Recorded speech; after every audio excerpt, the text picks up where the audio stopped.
Hello दोस्तों, मैं जीत sir और आप सभी लोगों के भरपूर सपोर्ट के बाद बिजनेस स्टडी का सेकंड सीरीज लेके आ रहे हैं, जो कि 30 नंबर क्वेश्चन तक हम लोग कंप्लीट कर चुके हैं, 1 से लेके 30 तक। और अब हम लोग स्टार्ट करने वाले हैं 31 से लेके 60 तक। तो आइए स्टार्ट करते हैं हम लोग सबसे पहला 31 नंबर क्वेश्चन से। तो 31 नंबर क्वेश्चन में सबसे पहला लाइन बोला कि smoking is a prohibited in the public place, यानी पब्लिक प्लेस पे स्मोकिंग जो है वो मना है। ये क्या हो सकता है? तो ऑप्शन दिया हुआ है पॉलिसी कोई पॉलिसी थोड़ी होता है, ये प्रोग्राम नहीं। प्रोग्राम क्यों होगा भाई? स्ट्रैटेजी, इस चीज की स्ट्रैटेजी कौन बनाता है भाई स्मोकिंग से रिलेटेड? ठीक है। और क्या बोला? रूल। हाँ, ये रूल हो सकता है कि भैया पब्लिक प्लेस पे स्मोकिंग करना जो है वो मना है। तो ये क्या है? रूल है। तो नेक्स्ट आगे बढ़ते हैं हम लोग 32 number question. What is the last step of the planning process? Planning process का लास्ट स्टेप क्या होता है? प्लानिंग का लास्ट स्टेप पढ़ने से पहले आपको जो है वो प्लानिंग का पूरा प्रोसेस पढ़ना होगा। तो आइए प्लानिंग का पहले पूरा प्रोसेस पढ़ते हैं। प्लानिंग के प्रोसेस में सबसे पहला प्रोसेस होगा डिसाइडिंग द एम या ऑब्जेक्टिव, यानी आपको एम या ऑब्जेक्टिव डिसाइड करना होगा। गैदर द इंफॉर्मेशन गैदर करना होगा। एनालाइज ऑफ द अल्टरनेटिव, तो अल्टरनेटिव को एनालाइज करना होगा कि कौन कौन सा अल्टरनेटिव ऑप्शन है आपके पास। Select the course of the action, यानी बेस्ट अल्टरनेटिव का चुनाव करना होगा। और उसके बाद होगा डेवलपमेंट ऑफ द प्लान, यानी प्लान्स को डेवलप करना होगा, डिसाइड करना होगा प्लान को। और साथ में इंप्लीमेंटेशन ऑफ द प्लान, यानी प्लान को इंप्लीमेंट करेंगे, लागू करेंगे। और लास्ट में होता है मॉनिटरिंग या इवैल्यूएशन, यानी मॉनिटर करेंगे, इवैल्यूएट करेंगे या फॉलो अप करेंगे।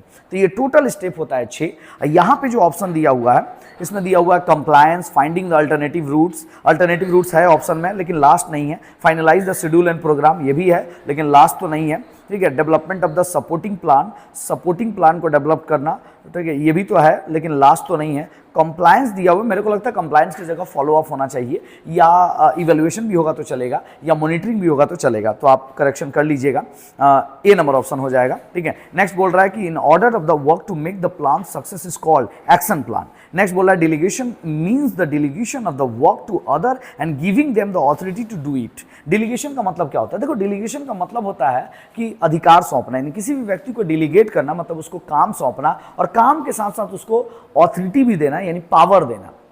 जैसे मान लीजिए किसी को भी अगर हम कोई काम दे रहे हैं, मेरा कोचिंग इंस्टीट्यूट है, यहाँ बच्चे पढ़ने आते हैं, मान लीजिए कोई छोटा छोटा टेस्ट है, और हमने जिस दिन अगर हम बिजी रहे, हम किसी को रख दिए कि भैया थोड़ा टेस्ट देख लो, 10 मिनट का तो टेस्ट है, थोड़ा देख लो। ठीक है। तो वो उसको हमने काम दिया कि टेस्ट आप थोड़ा सा अच्छे से गाइड कर दो। ठीक है। अच्छे से इन्विजिलेशन ड्यूटी, आपका इन्विजिलेशन ड्यूटी देना है आपको। ठीक है। लेकिन उसके साथ मेरे को पावर भी देना पड़ेगा कि अगर कोई बच्चा बदमाशी करे, चीटिंग करे, तुम्हारा बात नहीं सुने, तो पेपर में 10 नंबर माइनस कर देना। ठीक है। तो ये हो गया उसका पावर। तो बोलता है डिलीगेशन का मतलब होता है 3 चीजें आप देते हैं। सबसे पहला उसकी रिस्पॉन्सिबिलिटीज, याद रखिएगा डिलीगेशन में 3 चीजें होती है, उसका एलिमेंट बोलते हैं। ये आगे क्वेश्चन आपको मिलेगा। ठीक है। बहुत इंपॉर्टेंट क्वेश्चन है ये। तो डिलीगेशन में 3 चीजें होती है, एलिमेंट्स। क्या क्या होता है? पहला नंबर रिस्पॉन्सिबिलिटीज, आपकी जिम्मेदारी है कि ये टेस्ट आप अच्छे से कंप्लीट करवाओगे। ठीक है।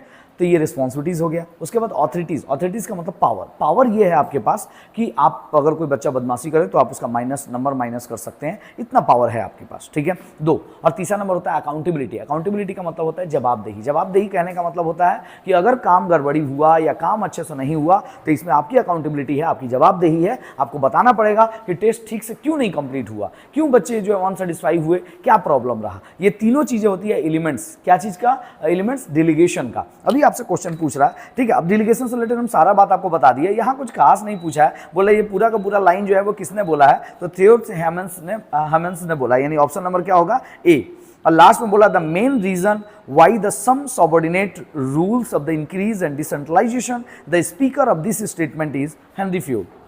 देखो, ये जो स्टेटमेंट वाला पार्ट है ना, ये स्टेटमेंट वाला पार्ट तो आपको समझना पड़ेगा, लिख के करना पड़ेगा, इसमें कुछ भी नहीं कर सकते हैं। ठीक है। नेक्स्ट बात करते हैं हम लोग, which of the following is the not elements of the delegation. अच्छा, डिलीगेशन का एलिमेंट अभी हम बताए थे आपको, क्या क्या बताए थे? रिस्पॉन्सिबिलिटीज, ऑथोरिटीज और अकाउंटेबिलिटीज। तो आप चेक कर लो इन तीनों में से कौन सा नहीं है। तो ये तीनों तो है, ऑथोरिटी भी है, रिस्पॉन्सिबिलिटीज भी है, और एलिजिबिलिटी है और अकाउंटेबिलिटी है। तो एलिजिबिलिटी होगा। तो option number D. The oldest form of the organisation का ओल्डेस्ट फॉर्म क्या होगा? Line organisation. Option number line organisation, linear organisation दिया हुआ है। ठीक है, एक ही बात होता है। तो ऑप्शन नंबर सी हो जाएगा। सेंट्रलाइजेशन का मतलब क्या होता है? देखो, सेंट्रलाइजेशन का मतलब होता है, centralisation refer to the centralisation of the decision making power at the top level of management. कहने का मतलब होता है सेंट्रलाइजेशन का मतलब होता है कि पूरा का पूरा मैनेजमेंट का पावर, डिसीजन लेने का पावर अपने हाथ में रखना। जैसे अगर कोई हेड सर है, वो बोलेंगे हम जो बोलेंगे वही होगा, है ना। कोई भी टीचर अपने मन से कोई भी डिसीजन नहीं लेगा, ये सेंट्रलाइजेशन हो गया। अब मान लीजिए लीजिए हेड सर बोल रहे हैं स्कूल के कि भाई जो जो क्लास टीचर हैं क्लास का डिसीजन आप अपने हिसाब से ले लीजिए, हमारे पास बार बार मत आइए, है ना, हमारी इंतजार मत करिए हमारे डिसीजन का, आप अपने हिसाब से डिसीजन ले लीजिए, इतना पावर आपके पास है। तो ये डिसेंट्रलाइजेशन हो गया। इससे फायदे और नुकसान भी होते हैं। अगर फायदे की बात करें तो बेटर कंट्रोल होता है, सारा चीज अपने हाथ में रखोगे तो पूरे स्कूल का कंट्रोल भी आपके हाथ में रहेगा, आपस में कोऑर्डिनेशन भी बना रहता है तो बेटर कंट्रोल होता है, कोऑर्डिनेशन होता है, कंसिस्टेंसी डिसीजन मेकिंग होता है। डिसीजन मेकिंग में कंसिस्टेंसी होगा क्योंकि हम ही को डिसीजन लेना है, कोई दूसरा डिसीजन लेगा नहीं, धड़ाधड़ डिसीजन लेंगे है। लेकिन नुकसान ये होगा कि ओवरलोड हो जाएगा आपका दिमाग, है कि नहीं भाई, यानी सारा पावर, सारा झंझट, सारी चीजें अपने सर पे ही लेके रखोगे तो मैनेजर के ऊपर, सर के ऊपर बहुत ज़्यादा बोझ आएगा। हमने आपको पूरा सेंट्रलाइजेशन पूछा, हमने आपको सेंट्रलाइजेशन पढ़ा दिया, डिसेंट्रलाइजेशन पढ़ा दिया, उसका फायदा भी पढ़ा दिया, उसका नुकसान भी पढ़ा दिया। क्या आएगा अब इससे बाहर? कॉन्सेप्ट क्लियर है, रिलेटेड क्वेश्चन आएगा, टिक मारोगे आप, है कि नहीं। तो चलिए बढ़ते हैं हम लोग आगे। सेंट्रलाइजेशन का मतलब हम लोगों से पूछा था, तो centralization means A number option मारोगे, maintain the decision making authorities. Next बोलता है structure of the social relation give the rises of the informal organization. Social चीजों के ऊपर फोकस करता है कौन? इनफॉर्मल ऑर्गेनाइजेशन, ठीक है, और फॉर्मल ऑफिशियल होगा, ठीक है। अच्छा, organization structure is actually foundation of the organization, foundation of the organization, ये याद ही रखिएगा, कीवर्ड्स है, ठीक है, तो याद रखिएगा। ऑप्शन नंबर है ये C number. Which of the following is the not characteristics of the organization. इसमें से कौन सा ऑर्गेनाइजेशन का कैरेक्टरिस्टिक्स नहीं है? पर्पस फुलफिलनेस, अरे भाई ऑर्गेनाइजेशन तो पर्पस को ही फुलफिल करता है ना, तो अच्छा पॉइंट है, सही पॉइंट है। सी नंबर पॉइंट है ऑथोरिटी एंड रिस्पॉन्सिबिलिटी, ये भी पॉइंट कैरेक्टरिस्टिक्स अभी तो पढ़ाए थे, ऑथोरिटी, रिस्पॉन्सिबिलिटी और अकाउंटेबिलिटी, ऑर्गेनाइजेशन का ही पार्ट था वो, ठीक है। और स्पेसिफिक बाउंड्रीज, उसका एक स्पेसिफिक बाउंड्रीज है, ये भी राइट पॉइंट है। रिजिड प्रोसेस है, बहुत कठिन प्रक्रिया है, नहीं ये पॉइंट सही नहीं है, ठीक है। तो ऑप्शन नंबर बी जो है वो कैरेक्टरिस्टिक्स ऑर्गेनाइजेशन का नहीं है। The key of the marketing is, हाँ ये बहुत इंपॉर्टेंट क्वेश्चन है कि मार्केटिंग का की क्या होता है, किसके बेस पे मार्केटिंग करते हैं? प्रोडक्ट, प्रोडक्ट के ऊपर ही आपकी सारी मार्केटिंग होती है। प्रोडक्ट की लेबलिंग, प्रोडक्ट की पैकिंग, प्रोडक्ट की ब्रांडिंग, प्रोडक्ट का एडवर्टीजमेंट, प्रोडक्ट का प्रमोशन, प्रोडक्ट के ऊपर जो हम लोग काम करते हैं। तो इसलिए याद रखिएगा की होता है जो मार्केटिंग का, वो क्या होता है? प्रोडक्ट, ठीक है। अच्छा, नेक्स्ट बोलता है विच of the following is the not element of 4P। अच्छा, 4P किसको बोलते हैं? देखो 4P पढ़ने से पहले आपको याद रखना होगा मार्केटिंग मिक्स, पहले नाम याद रखिए मार्केटिंग मिक्स। मार्केटिंग मिक्स का एक्चुअल मतलब होता है 4P, और 4P का मतलब होता है product, price, place, promotion. 4P आपसे एग्जाम में पूछेगा कि व्हाट इज 4P, है ना, तो उसमें आप मार्क करेंगे प्रोडक्ट, प्राइस, प्लेस, प्रमोशन, ठीक है। तो क्या बोले सर, मार्केटिंग मिक्स किसको बोलते हैं? 4P, और 4P का मतलब क्या होता है? Product, price, place, promotion. कभी कभी एग्जाम में 4C भी आया हुआ, तो 4C किसको बोलते हैं? तो कंज्यूमर, कॉस्ट, कन्वीनियंस और कम्युनिकेशन। तो 4C भी याद रखिएगा और 4P भी याद रखिएगा। तो ये हो गया 4P, और साथ में हम लोगों ने पढ़ लिया 4C भी, ठीक है। और ये क्वेश्चन हम लोग पहुंच गए हैं 43 नंबर क्वेश्चन तक, ठीक है। 43 बोल रहा है कि विच of the following is not the element of 4P। अभी तो बताया 4P में प्रोडक्ट, प्राइस, प्लेस, प्रमोशन, तो कौन सा एलिमेंट नहीं है? प्रोडक्ट है। फिजिकल डिस्ट्रीब्यूशन का मतलब होता है प्लेस, ठीक है, और प्रमोशन, ठीक है, तो है ही प्रोडक्ट, प्राइस, प्लेस, प्रमोशन, तो प्रॉफिट नहीं है। ऑप्शन नंबर डी मार्क करिए, ये नहीं है। The terms marketing mix was first used by Neil Border, बहुत इंपॉर्टेंट क्वेश्चन है। The product marketing mix, marketing mix किसको बोलते हैं? 4P बोले तो प्रोडक्ट, प्राइस, प्लेस, प्रमोशन, किसने दिया? नील बॉर्डर ने, ठीक है। तो नेक्स्ट क्वेश्चन में आइए 45 नंबर। The concept of modern marketing. Modern marketing का कॉन्सेप्ट क्या होता है? सोशल ओरिएंटेड या कंज्यूमर ओरिएंटेड, दोनों लिख के रखिएगा, सोशल ओरिएंटेड और कंज्यूमर ओरिएंटेड, ठीक है। नेक्स्ट बोला the author of the book marketing myopia is written by, marketing myopia written by the, ये ऑप्शन हो जाएगा आपका थ्रेडर्स लिविट्स ने, तो लिविट्स मार्क करिएगा डी नंबर। ये भी आया हुआ क्वेश्चन है एग्जाम में, ठीक है। ये चैप्टर ऑलरेडी पहले ओल्ड सिलेबस में था, इसलिए हम लोग बोल पा रहे हैं कि ये सब आया हुआ है, ठीक है। Next, according to the P F Drucker, business should be the main goal. P F Drucker के अनुसार बिजनेस का मेन गोल क्या होता है? अर्निंग प्रॉफिट, अर्निंग प्रॉफिट, ठीक है। अच्छा, use of the naming and description of the product, product को डिस्क्राइब करने के लिए या प्रोडक्ट को नेमिंग के लिए क्या क्या चीज़ों का इस्तेमाल करते हैं? सिंबल यानी लोगो, सिंबल के ब्रैकेट में लिख दीजिए लोगो, ठीक है। मार्क्स ऑफ द डिजाइन, मतलब वही डिजाइन ऑफ मार्क्स, यानी किसी डिजाइन को हम लोग रिप्रेजेंट करेंगे। और नेम, कभी कभी नाम, जैसे टाटा, एक नाम ही काफ़ी है, ठीक है, इसके लिए कोई लोगो का जरूरत नहीं है, टाटा नाम ही काफ़ी है, ठीक है। तो ये भी ध्यान रखेंगे, ऑल ऑफ दिस मार्क करेंगे, ठीक है। Consumer protection act come into the force, consumer protection act Bharat में कब आया? ठीक है, कम इनटू द फोर्स। अब ये तो 1986 में आया था, ठीक है, लेकिन 1986 ऑप्शन में नहीं है, तो फिर ऑप्शन में क्या करेंगे? 20 जुलाई 2020। देखिए, एक्चुअल में कंज्यूमर प्रोटेक्शन एक्ट सबसे पहले भारत में आया था 1986 में, और उसके बाद आया कौन सा? 2020 में, 20 जुलाई 2020 में, दोनों याद रखिएगा अच्छे से, ठीक है।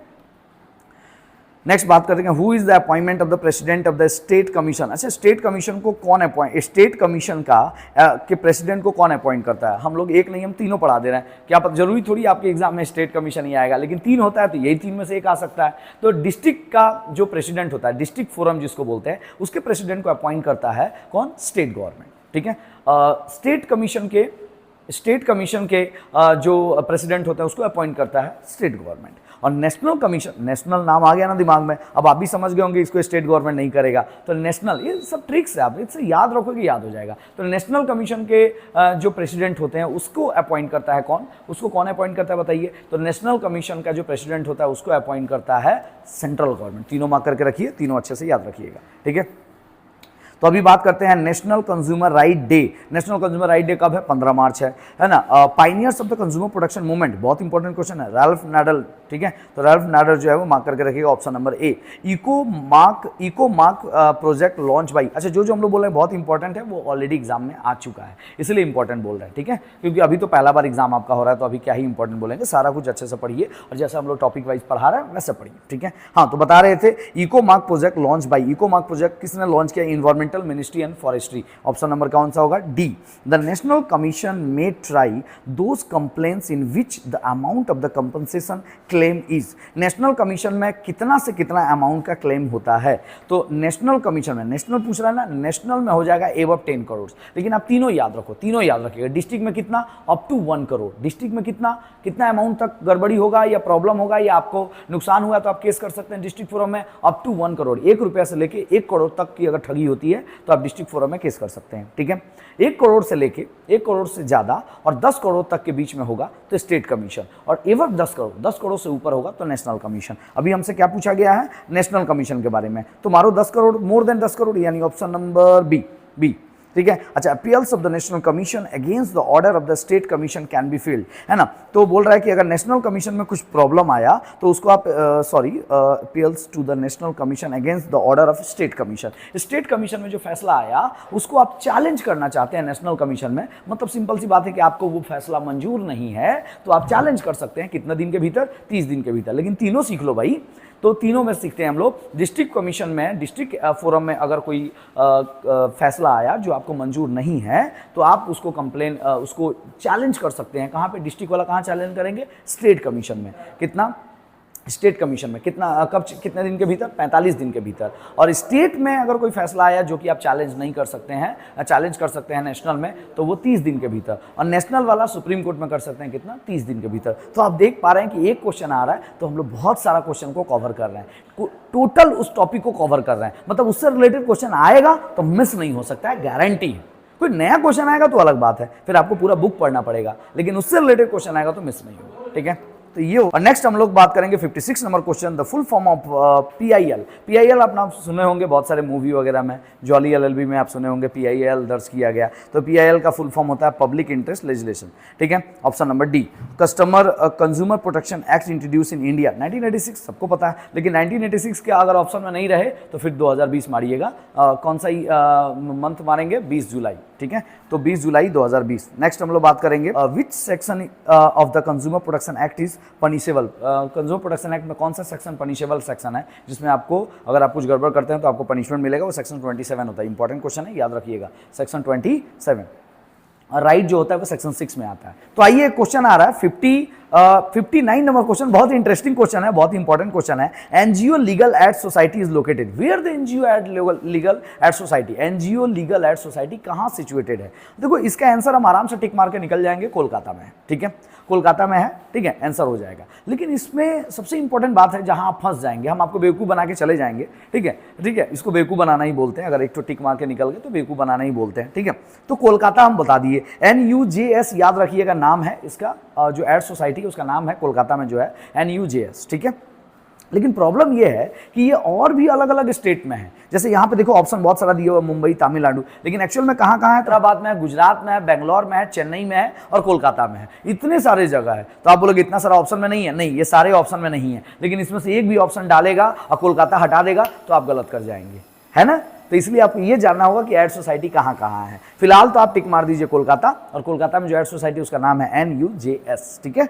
तो आशा करते हैं कि टॉपिक आपको समझ में आया होगा और इस तरीके से आपको कवर करना होगा, ठीक है। देखिए सारा डिटेल तो हम लोग दे भी नहीं सकते हैं, अगर सारा डिटेल में आपको चाहिए, सोचिए हम लोग जितना क्वेश्चन आ रहा है बस उससे रिलेटेड बता रहे हैं, अगर हम लोग डिटेल में पढ़ाते होंगे तो कितना डिटेल में पढ़ाते होंगे ये आप अंदाजा लगा सकते हैं। ये बोलने की बात नहीं है, आप समझ पा रहे होंगे। तो डिटेल के लिए आप हमारा कोर्स परचेज कर सकते हैं, ठीक है, क्योंकि सारा कुछ अगर हम चाहेंगे भी ना तो भी हम यूट्यूब पे नहीं दे पाएंगे, खासकर सेमेस्टर सिस्टम में तो बिल्कुल भी नहीं दे पाएंगे, ठीक है। बाकी आप जहां क्लासेस कर रहे हैं आपकी मर्जी है, ठीक है। क्लास हमारा पसंद आ रहा है, थैंक यू लिख के जरूर जाना मेरे भाई, ठीक है। और अपने एक दोस्त के साथ तो कम से कम शेयर करना, किसी एक व्हाट्सएप ग्रुप में जरूर डाल देना, ताकि आपका भी भला हो सके और दूसरे का भी भला हो सके। और नेक्स्ट हम लोग लास्ट क्वेश्चन पे आ गए, 60 number question. What is the number of the member of the selection committee for the formation of the national commission? कितना होता है? 3% होता है। और ये लास्ट क्वेश्चन हमारा 60 क्वेश्चन कंप्लीट हो गया, और इस तरीके से हमारा पूरा का पूरा बिजनेस स्टडी का 60 क्वेश्चन का 2 सीरीज में कंप्लीट हुआ। आशा और उम्मीद होगी कि वीडियो आपको अच्छा लगा होगा। अपने दोस्तों के साथ शेयर करिए, है ना, कमेंट करिए, लाइक करिए और अपना ढेर सारा प्यार और सपोर्ट